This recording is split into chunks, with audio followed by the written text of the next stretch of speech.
कल्कि के एक लीला में बताता हूं। भविष्य पुराण में लिखा है, जिस दिन तृतीय विश्व युद्ध का अंतिम समय के करीब होगा,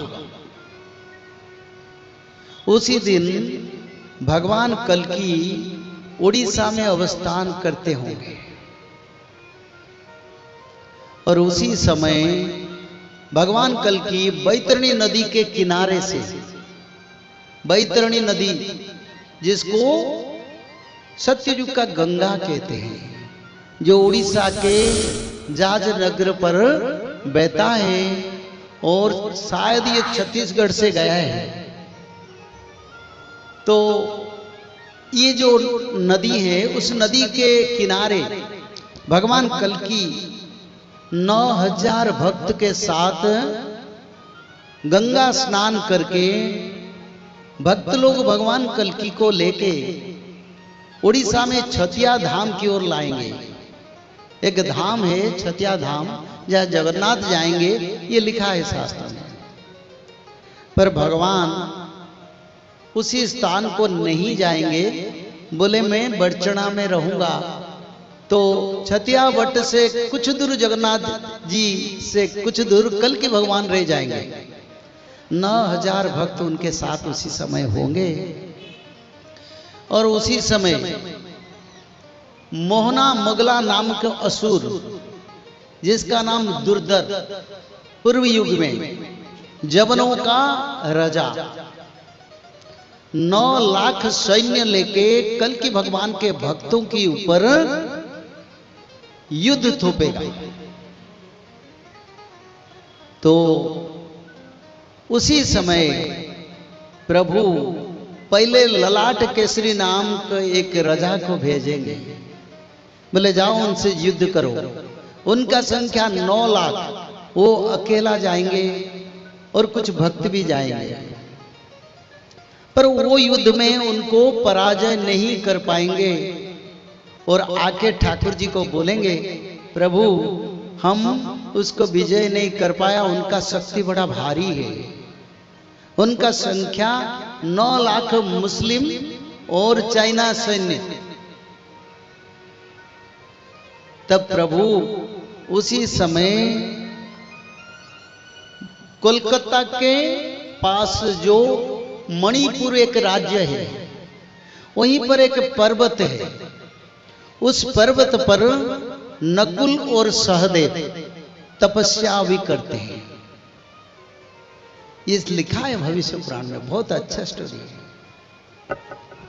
तो वो तपस्या में है, तो भगवान उन दोनों को स्मरण करेंगे कल्कि, बोले तुम आओ, इन 9 लाखों मुसलमान और चाइना सैन्य के साथ लड़ाई करो। तो फिर नकुल सहदेव दोनों आएंगे और उनके साथ भी अश्वत्थामा और शल्य उस पर्वत के उत्तर दिशा में तपस्या में है, वो भी उनके साथ आएंगे। ये चारों लोग आएंगे 9 लाख सैन्य के साथ लड़ाई के लिए और भगवान कल्कि से कृपा मांगेंगे, आशीर्वाद मांगेंगे।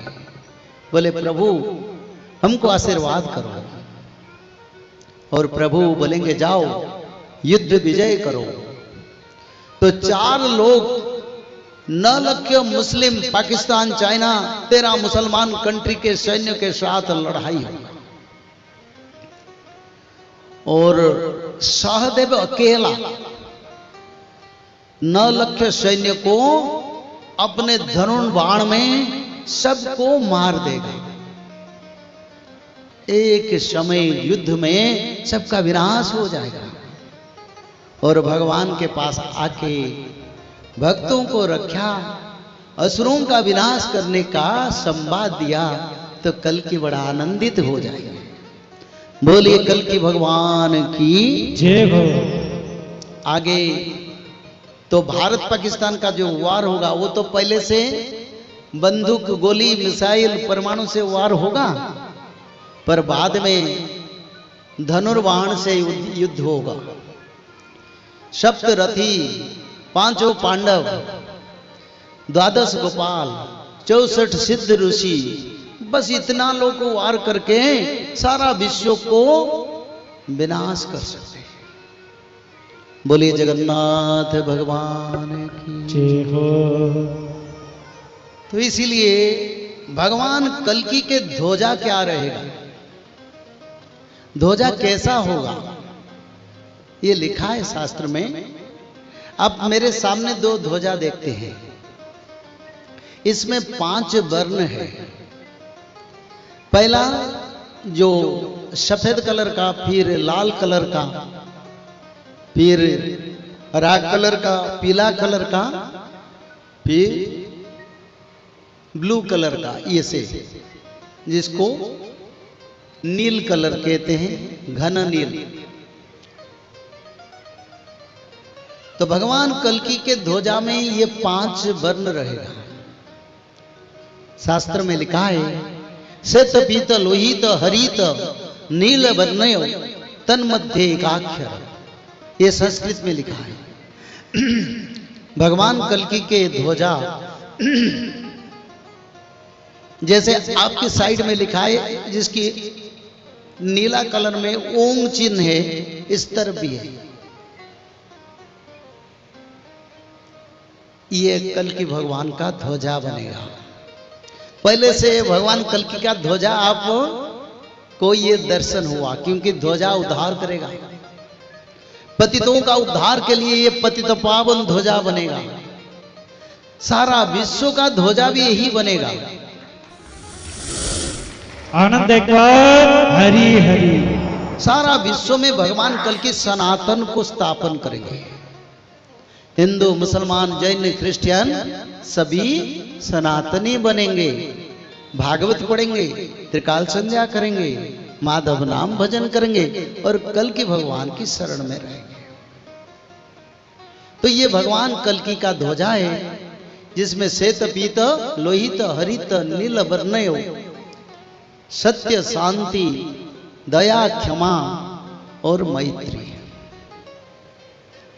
आज जो विश्व में ध्वजा है, उस ध्वजा, उस शासन में सत्यता नहीं है, शांति नहीं है, दया नहीं है, क्षमा भी नहीं है, विश्व भातृत्व भी नहीं है। जो ये ध्वजा में है, कोई किसी को दंड नहीं देगा, सब सबको दया करेंगे, सब शांति में रहेंगे। किसी देश के बीच में युद्ध नहीं होगा, कभी नहीं होगा। पंचभूत पालन करेंगे, लोग सुखी बन जाएंगे। तो इसलिए भगवान कल्कि के ध्वजा रहेगा पंचरंगी ध्वजा, जो भगवान कृष्ण द्वापर युग में धारण किए थे। आप द्वारिकाधीश मंदिर को जाएंगे, ये ध्वजा को देखेंगे। और भविष्य मालिका पुराण में जगन्नाथ संस्कृति में लिखा है, ये ध्वजा कल्कि भगवान का ध्वजा बनेगा। भगवान कल्कि के परिवार का नाम क्या होगा? भक्त मंडली। भक्त जो संगठन होगा उसको माधव परिवार कहेंगे, क्योंकि आदि विष्णु सनातन नारायण के पहले अवतार का नाम माधव है। जो विराट रूप है, भगवान जब हिरण्यगर्भ से उत्पत्ति होके विराट रूप धारण किया, तब उनके नाम था माधव। तो जगन्नाथ महाप्रभु के आदि नाम नील माधव, और कल्कि परंपरा के नाम रहेगा माधव परंपरा, और संगठन का नाम रहेगा सुधर्मा महासंघ। आनंद एक बार हरि हरि। सुधर्मा महासंघ, यानी ये जो संस्था है विश्व में फैलेगा, और विश्व में इसी संस्था के अधीन में सब शासित होंगे।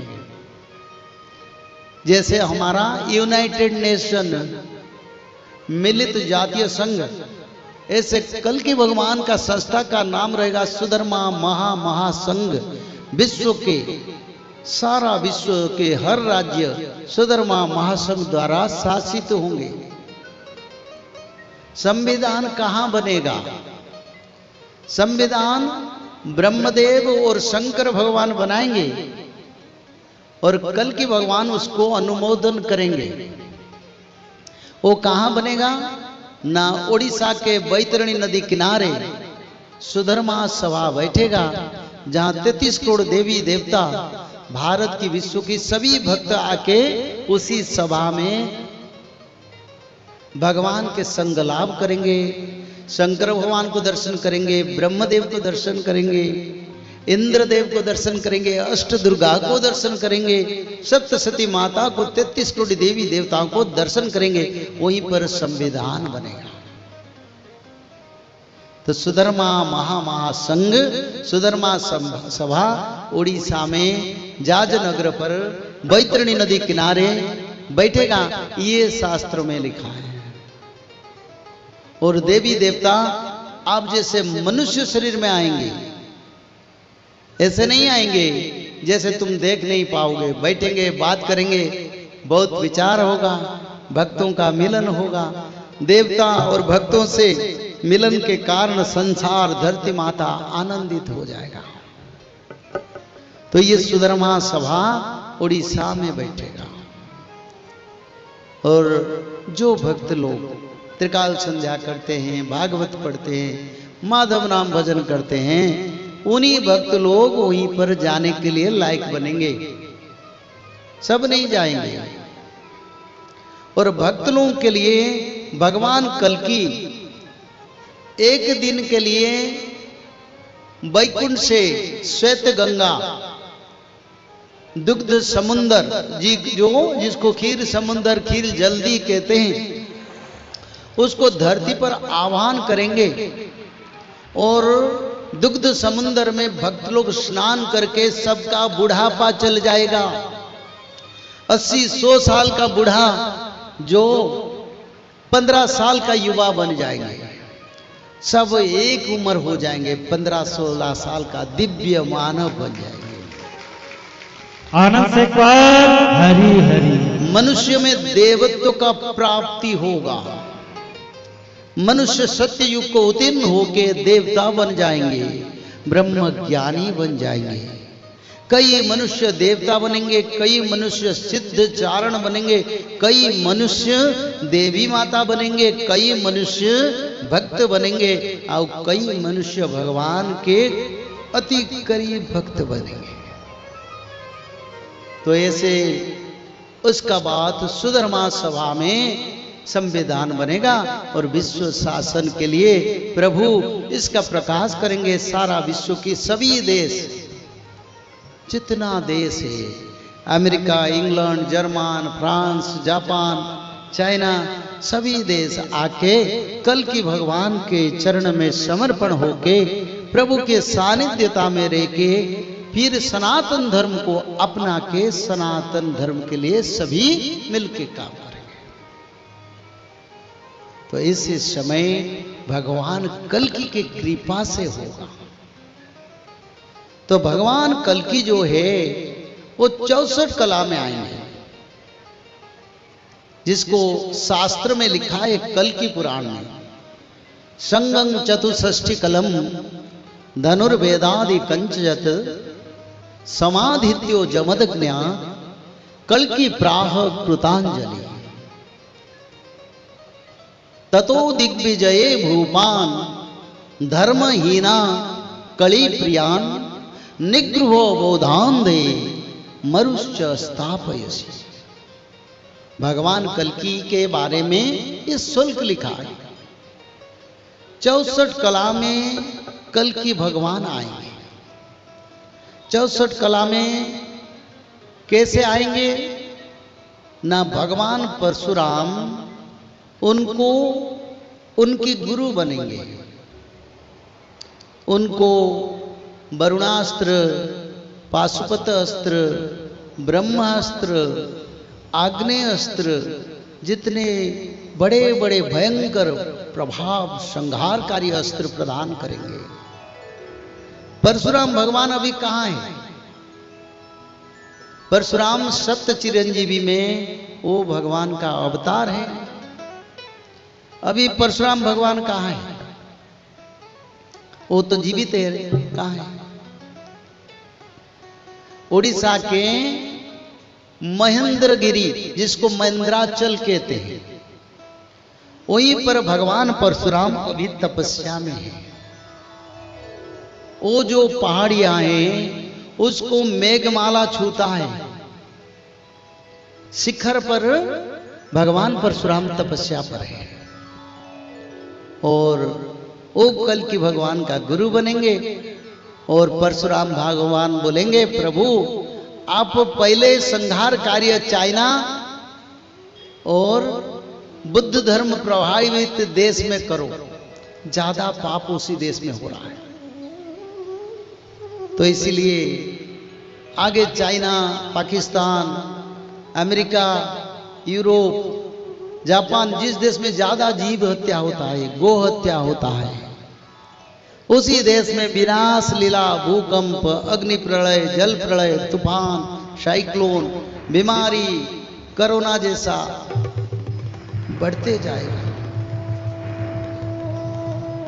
और भारत को भी आएगा। भारत में भी असुर संख्या भी है, संतों संख्या भी है। तो भारत में जो लोग जीव हत्या करते हैं वो लोग भी देवी माता का संहार में आएंगे और विनाश लीला में भी हो जाएंगे। पर भारत में डेर में होगा। क्यों ना? भारत में धर्म ज्यादा है, तो इसीलिए वो देश में ज्यादा संहार कल की करेंगे और भगवान कल की मरु और देवापी को उद्धार भी करेंगे, जो हिमालय के कल्प ग्राम पर तपस्या में है। बोले जगन्नाथ भगवान